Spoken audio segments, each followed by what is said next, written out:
So I did a video yesterday about Froch and the WWE style psyche he's developed. It was posted on the channel yesterday, so please check it out if you haven't already. I drank a small bottle of Budweiser during the course of that video to help me deal with the stress of the day. And I had a few people comment and have a bit of a crack that I was drinking myself to despair, following on from my incorrect Kevin Johnson, Anthony Joshua video. So I was coming home from work today.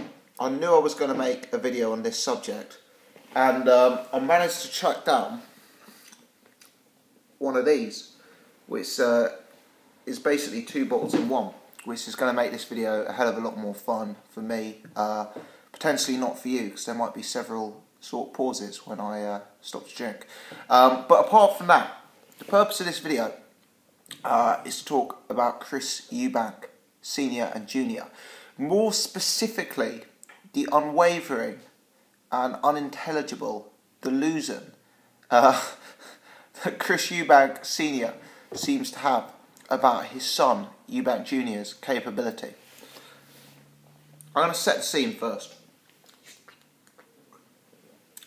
Now, Eubank Jr. is a decent fighter. He's a guy who's improved. He's a guy who's come on leaps and bounds, actually, in the last sort of year to 18 months. And he's performed with credit. He's performed with heart. The best opponent he's beaten? Dmitry Chudinov. Just tough, strong, but limited Eastern European fighter who he fought for the WBA interim. The second best fighter he's beaten? You're probably looking at someone like Bradley Price or Tyan Booth. That's correct. Southern area or English level. Eubank Jr. stepped up in class and fought Billy Joe Saunders, a fighter who many, including myself, would consider a top 10 middleweight in the current division. And he lost. He lost for several reasons, notably his lack of a jab and his lack of defence. A skilled, slick technician like Billy Joe Saunders had too much for him, and in my eyes, Eubank Jr. couldn't deal with the speed, the combinations, the awkwardness and the movements of an elite level fighter. He couldn't deal with the Saunders jab, and whilst he showed heart, whilst he showed aggression, and whilst he stayed in the fight, he was essentially outclassed rather than beaten up that day. Now, that's important to note. We're talking about a guy whose best win is against Dmitry Chudinov, and probably his second best win is against Bradley Price. We're talking about a guy who was soundly outclassed by Billy Joe Saunders. And it's with reference to that I wanted to bring up an article that came out today. And I forget exactly who the article was written by, which is extremely poor for me. But it's on Boxing News 24. And if you Google it, if you want to read the article, it's an interview with Chris Eubank Sr. And in it, he talks about Froch, Joe Calzaghe, his own career, and Chris Eubank Jr. and his situation with Billy Joe Saunders.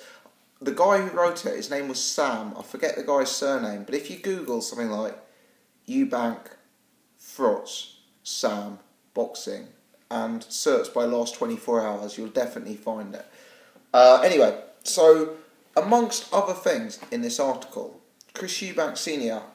has a crack into none other than Triple G, Gennady Golovkin, none other than new IBF super middleweight champion of the world, James DeGale, and also Carl the Cobra Froch, the same Cobra who once knocked out George Groves in front of 80,000 people at Wembley. Now, what Senior says is as follows. He said, how could we vacate the WBA interim belt? He actually calls Chris Eubank Jr. in the article the WBA World Champion of the interim. The WBA World Champion of the interim. Not the WBA interim World Champion. Not the WBA number 3 World Champion. not the WBA champion just below Danny Jacobs, but he calls it the WBA World Champion of the interim, which was comedic enough for my eyes. But he went on to say, this puts Chris Eubank Jr. second in line to Gennady Golovkin. Now, this is a comment that the Eubanks have come out quite regularly. Now, in my eyes, that's actually incorrect. So that's not how it works, as we know. The way the second in line. Look, if the Queen dies, Prince Charles is going to be king. Prince William is second in line. If the Queen dies and Prince Charles dies, the second in line, Prince William, becomes king. That is not how it works in boxing.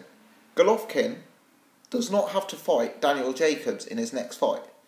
Even if he did, which he doesn't, it wouldn't be as simple as, okay, Golovkin's beat Daniel Jacobs, he now has to fight Chris Eubank Jr. That's not how it works. We know that. So let's not buy into this Chris Eubank Jr. is second in line for Golovkin, because that's absolute nonsense. You know how it works in boxing. There's mandatories, there's voluntaries, there's all sorts of options that a champion has. And realistically, the other thing is Golovkin is not a hard man to fight. He had to fight Willie Monroe Jr. last time out. There's not a queue of people around the block waiting to fight Golovkin. And if he's fighting a guy like Willie Monroe Jr.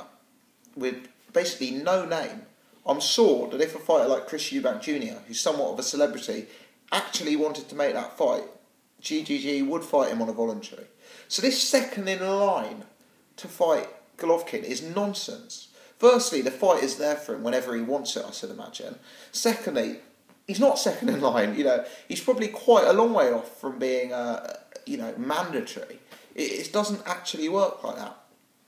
So Eubank Sr. goes, the WBA World Champion of the interim puts Eubank Jr. second in line to fight Gennady Golovkin, who he would definitely beat.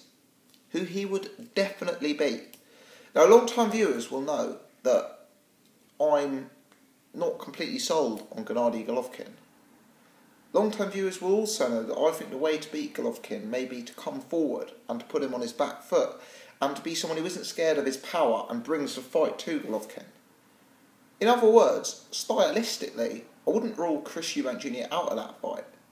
However, let's be real, he is a prohibitive betting underdog in that fight. Triple G is a far more proven, capable operator, who has shown far more capabilities, both in the amateurs and in the pros, than Chris Eubank Jr.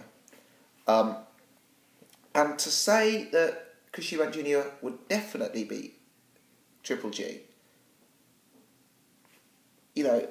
is that an idea of a joke? I mean, I rate Billy Joe Saunders so highly, but this is a guy who got soundly outclassed by Billy Joe Saunders, going up against Triple G, an undefeated guy, knocking out everyone, steamrolling through a division with an Olympic silver medal. And say he definitely beat him is crazy. Later on in the interview, we talk about Eubank Jr. going up to 168. Now, Eubank Sr. is quite keen to criticise Carl Froch, saying that he didn't actually sell out Wembley when he fought George Groves. Ticket touts were panicking outside because they couldn't get rid of the tickets. There's no one on his resume who represent the kind of names that he and Nigel Benn fought. So Andre Ward, Mikhail Kessler, they're not names at all. So he has a crack into Carl Froch, and he says Carl Froch's behaviour with Joe Calzaghe would be classed as very undignified. So he has a go at Golovkin, he has a go at Carl Froch, and then he goes, Eubank Jr. would beat James DeGale 7 days a week and twice on a Sunday. He schooled him in sparring several times before. Now let me say, I rate Billy Joe Saunders, but Billy Joe Saunders would widely be regarded as less of a fighter than Carl Froch, than James DeGale, and than Gennady Golovkin. I also think stylistically there's certain similarities between Billy Joe Saunders and James DeGale. They're both slick, they're both movers, they're both very awkward, they can both fight southpaw.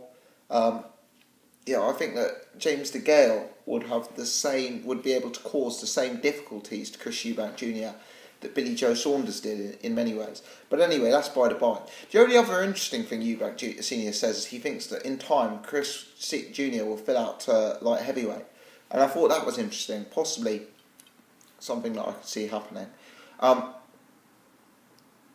But, I mean, this is crazy. I mean, the way he's calling out these names, again, it's something that I find entertaining as a boxing fan, and I covered this yesterday with my Carl Froch video, but, yeah, when you see a fighter, a promoter, a manager behaving this ridiculously, it doesn't actually annoy me. It actually entertains me. I quite enjoy this sort of WWE villain type style, you know, where, as I said, I'm repeating myself from yesterday, but you know when you've got that villain who's so deluded on WWE that they think they're the best thing since sliced bread? But that seems to be what Eubank Jr. seems to think he is, and Eubank Sr. seems to think his son is, the WBA World Champion of the interim, who's going to take out Froch, Degale and Golovkin, but can't beat Billy Joe Saunders. Very, very odd, but very entertaining nonetheless, I would say.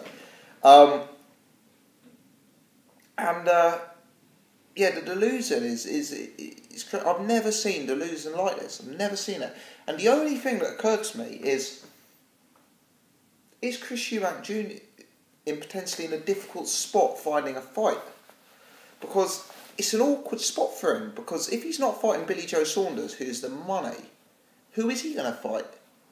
I mean, is he going to drop back down to sort of British level or, you know, domestic level? He's probably... Yeah, he's obviously pissed off Frank Warren quite severely with this incident. So, who's going to promote him? Who's going to pay for the opponent? Which TV station's going to buy it? And is he now clutching at straws? That's the other thing that occurred to me. Now that he's burned the bridges potentially with Warren and Billy Joe Saunders, the guy needs to fight. He needs to move forward in his career, and he needs a fight that's going to make him money against a credible opponent that's going to be able to sell to Box Nation or Sky or something like that. So that made me wonder, is Senior trying to build up hype with, you know, Froch or Degale or Golovkin? Is he trying to somehow create a fight there that they can sell? Is that why he's getting a bit desperate? Is it because of there's no immediate options available to him with high name? But I don't know. But this delusion is incredible. You know, I've never seen anything quite like it. It's actually, you know, he's more deluded than Carl Froch, in my opinion, if he thinks that he beat James Degale. I mean, let's put it this way. I think if James Degale fought Chris Eubank Jr. 50 times, Degale wins all 50. I think the gap in class is much wider than the gap between Eubank and Billy Joe Saunders. And I think Degale is a much harder puncher than Billy Joe Saunders and a much bigger man and more experienced at a higher level. So I think Degale would cause exactly the same sort of problems, but would just be bigger, stronger, harder punching and more experienced, really. I think the gap in class there is really vast. Anyway, I've rambled on for quite long enough. Let me know your thoughts on the latest Billy Joe Saunders, Chris Eubank Jr. Comments, and let's discuss. Thanks for watching.